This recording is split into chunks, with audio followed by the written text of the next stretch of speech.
Donc, les riches aiment aller chez les pauvres, mais à l'inverse, tu ne verras jamais des pauvres aller chez les riches parce que les riches ferment leur maison.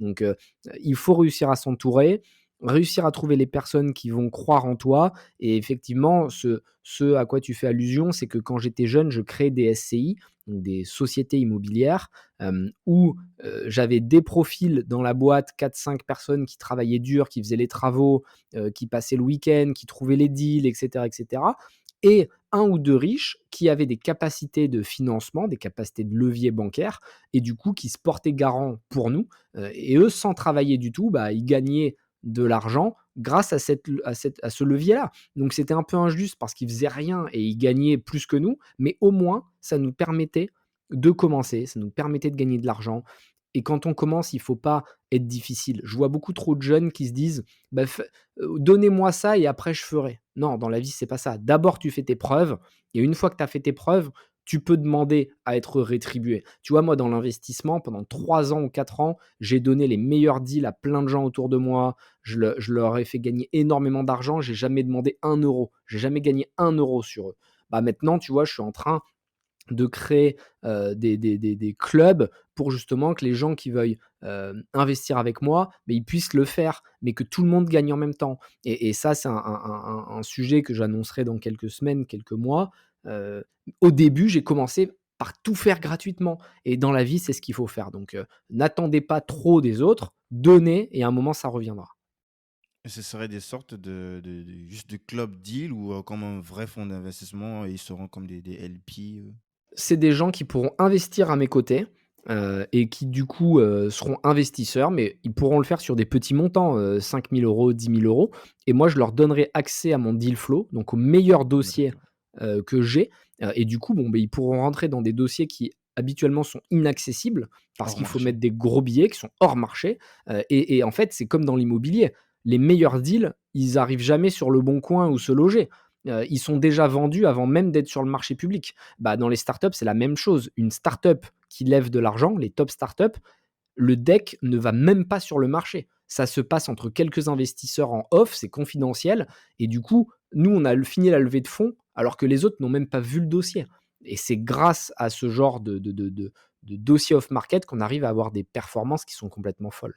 Donc, si vous voulez rejoindre le club, suivez les réseaux sociaux et vous verrez bientôt, on va en parler.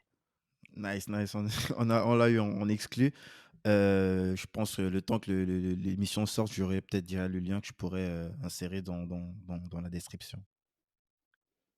Donc, est-ce tu te rappelles de la première startup dans laquelle tu as investi? Franchement, je sais plus laquelle c'est la première. Ah, c'est une bonne question, faudrait que je regarde. Attends, j'ouvre vite fait mon truc, mais non, je sais pas, attends. Franchement, les premières, je pense que c'est peut-être Les Petits Bidons, une marque de lessive éco-responsable, ou alors c'est les Miraculeux, c'est des gummies, hem, c'est des gummies que tu prends en mode complément alimentaire. Mmh. Ça doit être une des 2 ou My Jolly Candle qui fait des bougies, enfin, je sais plus, une de ces 3. Et comment est-ce que tu as découvert, l'univers startup, avant d'y investir? Vu déjà l'univers d'où tu viens, tu vois? C'était pas forcément quelque chose qui était dans ton écosystème ou, tes proches.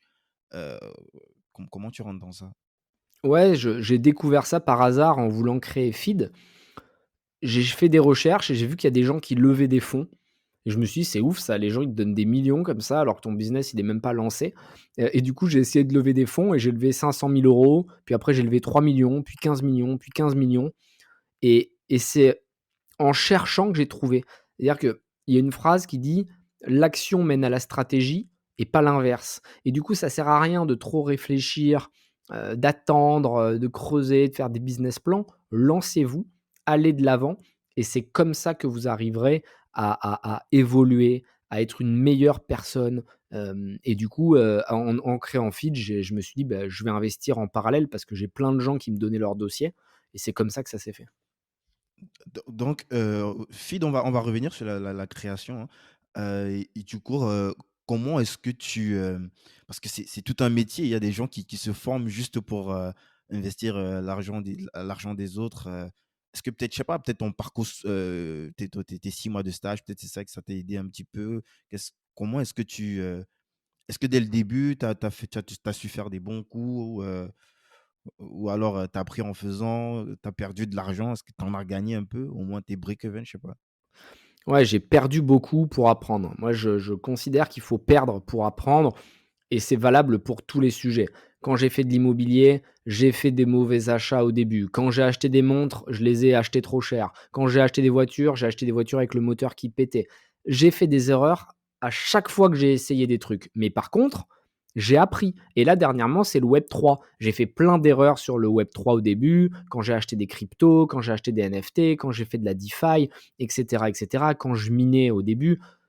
Et du coup, c'est en faisant ces erreurs qu'aujourd'hui, bah, je suis un meilleur investisseur. Les startups, c'est pareil, j'ai investi dans des merguez parfois qui ont tout perdu, mais c'est comme ça que j'apprends et c'est ça qui est cool. C'est que, au final, celui qui veut apprendre que dans les livres, évidemment, c'est important de lire des livres, mais il faut pas juste lire des livres, il faut lire des livres et exécuter après et du coup, personne ne réussit sans faire d'erreur et c'est Bernard Tapie qui avait dit un jour à un journaliste: «La différence entre vous et moi, c'est que vous, vous passez votre vie à commenter celle des autres, alors que moi, j'essaie d'exécuter et de faire plein de choses».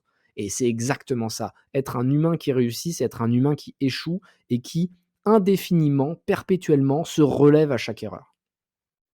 Tu as le sentiment de t'être vengé aujourd'hui? Déjà, Pas encore, pas encore. C'est un bon début. Franchement, je suis content, mais pas encore. Je serai vengé quand j'aurai fait une révolution dans le pays, quand j'aurai réussi à lever une armée. Et quand je dis lever une armée, c'est pas dans le sens belliciste du terme où on va faire la guerre, tuer des gens. C'est montrer que le peuple peut reprendre le pouvoir. Les politiciens doivent avoir peur du peuple et pas l'inverse. C'est le peuple qui a le pouvoir. Et on l'a vu avec les Gilets jaunes, même si je défends pas du tout leur méthode ni leur combat parce que je pense qu'il n'y avait pas de vision. Tu vois, ils n'avaient pas fait de brand plateforme si on, mmh. si on schématise. Et ils faisaient un peu n'importe quoi. Ils pétaient des voitures, des vitrines. Ça n'avait aucun intérêt. Personne ne savait pourquoi ils se battaient. Tu vois, à un moment, oui, parce qu'il y avait une hausse du carburant, les taxes, les machins. Ok, mais quelle était la finalité? Qu'est-ce qu'ils attendaient, tu vois? Il y avait Ouais, il y pas avait de pas non plus vision. il y avait pas non plus de leader, il y a pas non plus quelqu'un qui représente Voilà, il y enfin, il avait y avait pas de plusieurs leader. leaders, donc Il c'était y avait des leaders, mais tu vois, qui sortaient du hasard. Enfin, par hasard, un journaliste leur a parlé, il parlait à peu près bien, on l'a fait passer à la télé. Mais tu vois, il y avait pas de vision. Mais ce qui m'a plu, c'est de voir l'énergie du peuple. L'énergie parce que pendant des mois, ils sont venus tous les samedis et moi j'étais à Paris, ils me bloquaient tous les samedis, j'en pouvais plus et je me disais à chaque fois: «Mais c'est un truc de ouf, ils vont pas lâcher le steak» et du coup, ça montre que les Français, ils commencent à en avoir marre. Ils en ont marre que la France soit une sorte de monarchie. Tu vois? Que la France soit, ce pays où il y a de l'élitisme, de la reproduction sociale. On se moque beaucoup de l'époque, de Versailles, Marie-Antoinette et cetera. Mais aujourd'hui, on est pareil. C'est-à-dire qu'aujourd'hui, tu as les puissants qui rigolent et puis les pauvres qui vont bosser comme des esclaves pour gagner, 1 200 €. Je suis persuadé que dans 200 ans, on sera aussi choqué de voir comment on vivait aujourd'hui que on est choqué de voir le monde il y a 200 ans. Tout simplement parce que le monde évolue et que c'est évident et le Covid va l'accélérer, que, le télétravail va prendre le lead, qu'il y aura de plus en plus d'égalité dans les salaires, que c'est terminé les boîtes où le CEO prend 3000 fois le salaire le plus bas. Tout ça, c'est des trucs qui sont en train de s'arrêter et je trouve ça cool, que la société réalise que, heu, cette période où il y a eu de la reproduction financière, à foison, soit en train de s'arrêter. Typiquement, tu vois, c'est un truc dont je parle, mais quand tu quand tu as la chance d'avoir des parents qui ont gagné beaucoup d'argent, qu'ils ont acheté de l'immobilier partout et que toi, tu as rien à faire à part aller dépenser de l'argent en boîte parce que les loyers t'enrichissent, c'est pas normal. Moi, je suis pour un capitalisme méritocratique. Donc, que les gens qui créent de la valeur ne payent pas d'impôts, je trouve ça normal. Et un mec qui a hérité de plein d'oseille ou une nana qui a hérité d'une famille très riche, mais qui continue à créer des boîtes, qui fait de l'emploi, ça me choque pas qu'elle paye pas d'impôts.